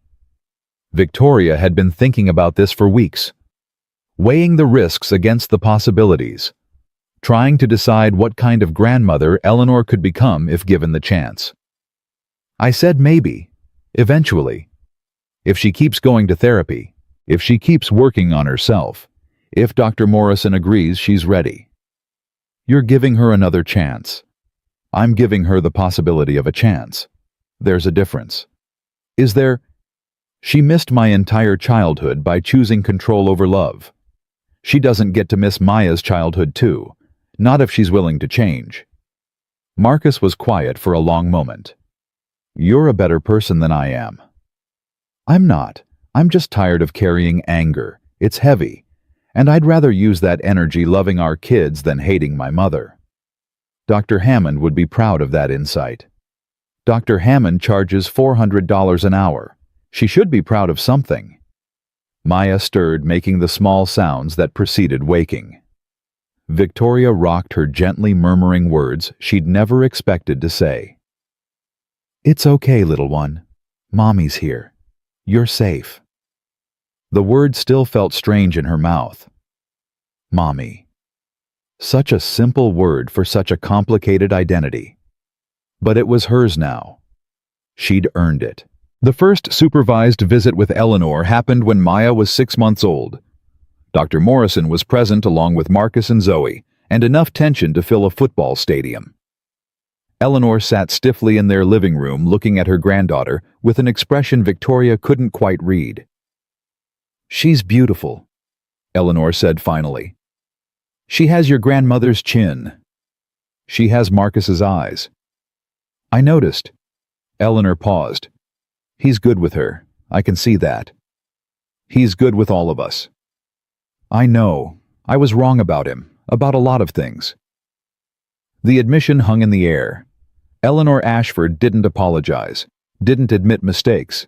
The fact that she was doing so now even obliquely marked a change that Victoria hadn't dared hope for. Would you like to hold her? Eleanor's eyes widened. You'd let me? If you're careful. She's not a fan of sudden movements. Victoria placed Maya in Eleanor's arms, watching her mother's face transform. The hardness softened. The control relaxed. For just a moment, Eleanor looked like someone who remembered what love felt like. Hello, Maya, Eleanor whispered. I'm your grandmother. I'm going to try very hard to be better for you than I was for your mother. Maya reached up and grabbed Eleanor's pearl necklace. Strong grip. Eleanor said something like a smile crossing her face. Like Victoria when she was a baby. I didn't know you remembered that. I remember everything, Victoria. Every moment. Eleanor's voice caught. I didn't know how to love you without trying to control you. I thought they were the same thing.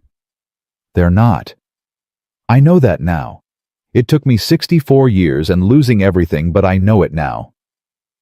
Zoe appeared in the doorway, watching the scene with suspicious eyes. She hadn't forgiven Eleanor for the CPS visits, for the mean stories in the news, for making her father sad. Zoe, Victoria said gently. Come say hello to your grandmother. She's not my grandmother, not the real kind. Zoe. It's okay, Eleanor said. She's right.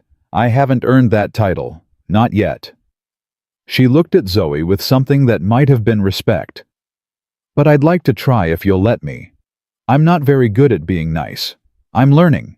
It's slow. Zoe considered this with the brutal honesty of childhood. Are you sorry for being mean? Yes, very sorry. Do you promise to be better? I promise to try every day. That's not the same as promising to be better. No, Eleanor admitted. It's not, but it's the only promise I can keep.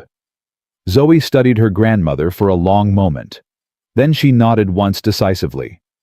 Okay, you can be my grandmother, but if you're mean again, I'll tell Daddy and he'll make you leave. That's fair? And you have to come to my birthday party. Grandmothers come to birthday parties. It's the rule. I'll be there. With a present. With a present. A good present. Not something boring like clothes. Not clothes. I promise. Zoe seemed satisfied. She crossed to where Eleanor sat and peered at Maya. She's drooling on your necklace. I noticed. It's fine. It looks expensive. It was. But pearls can be cleaned. Eleanor looked at her granddaughter with something approaching warmth. Some things are more important than keeping everything perfect. Zoe nodded as though this was obvious wisdom she'd known all along. That's what Mom says too. Mom. Victoria felt the word settle into her heart like a gift. She'd spent 34 years believing she wasn't capable of love, that her mother had successfully trained the capacity out of her, that she would always be alone, always be cold, always be the ice queen everyone expected her to be. She'd been wrong. Love had been there all along, buried beneath layers of protection and fear, waiting for someone brave enough to help her find it. 1 year later, Victoria stood in Central Park watching her daughters play. Maya toddled across the grass with the unsteady determination of a 14-month-old chasing bubbles that Zoe blew with exaggerated patience. Marcus sat beside Victoria on a bench, his hand resting on her knee, both of them content to simply exist in this moment. The tabloid stories had faded. The SEC investigation had concluded with fines and community service, but no prison time for Eleanor. Ashford Industries was rebuilding under new leadership. Victoria had stepped back to a board position, choosing to focus on family rather than empire. The brownstone was home now, filled with noise and chaos and love. Zoe's getting good at the big sister thing, Marcus observed. She was born for it. I think she likes having someone who looks up to her. Everyone needs that. Did you? Growing up? My brother. He was 2 years younger, always following me around. I pretended to be annoyed, but secretly I loved it. I always wanted a sibling. Someone to share the pressure. Someone who understood what it was like. You have that now. Grace, she emails you every week. It's not the same as growing up together, but it's something. Maya tripped over her own feet and landed on her bottom. She looked startled for a moment, then laughed and pushed herself back up. She's going to be okay, Marcus said. How do you know? Because she has us. Because she'll never doubt that she's loved. Because when she falls down, she'll know someone will be there to help her up. Victoria leaned into her husband, feeling the warmth of his body against hers. I used to think love was weakness, she said. That needing someone made you vulnerable. That the only way to survive was to need nothing and no one. And now I think love is the only strength that matters.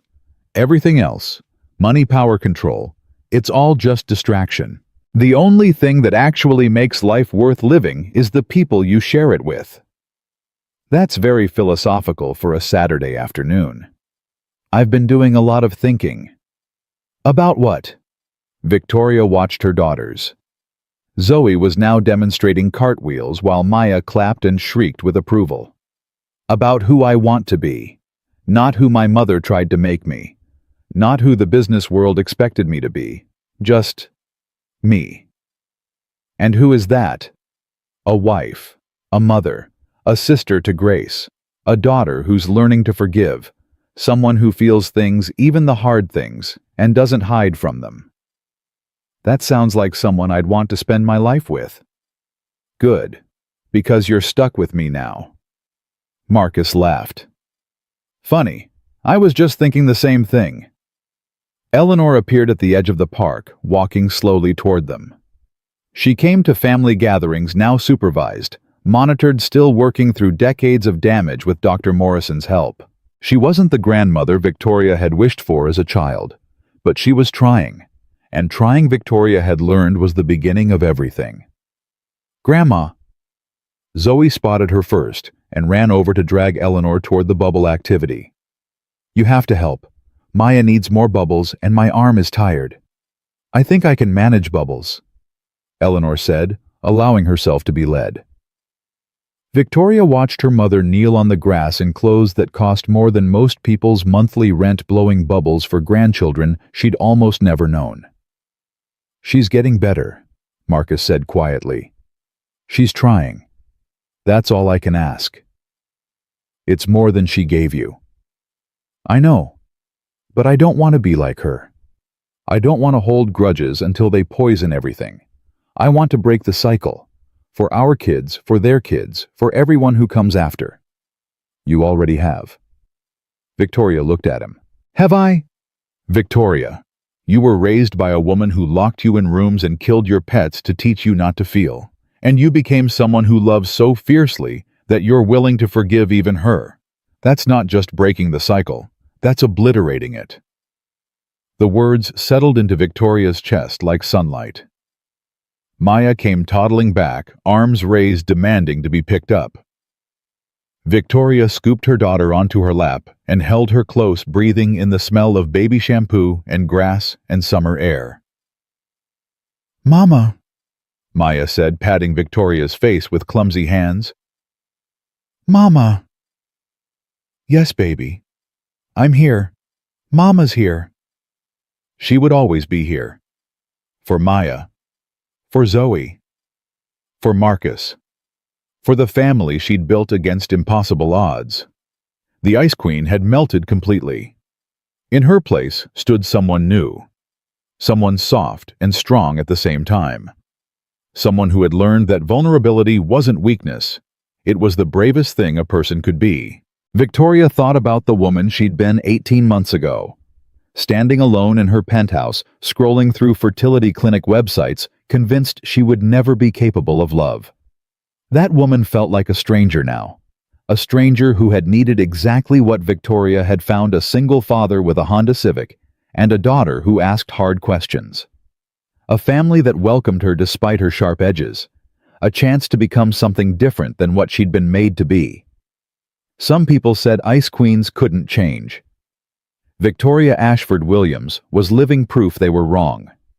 She held her daughter closer and watched her family play in the afternoon sun, and she knew with absolute certainty that this was exactly where she was meant to be. Not alone in a penthouse, not running a corporate empire, not performing the role her mother had written for her. Here, present, loved. It had taken 34 years to find this feeling. She would spend the rest of her life protecting it. Because love wasn't weakness. Love was everything. And Victoria finally understood that she'd been capable of it all along.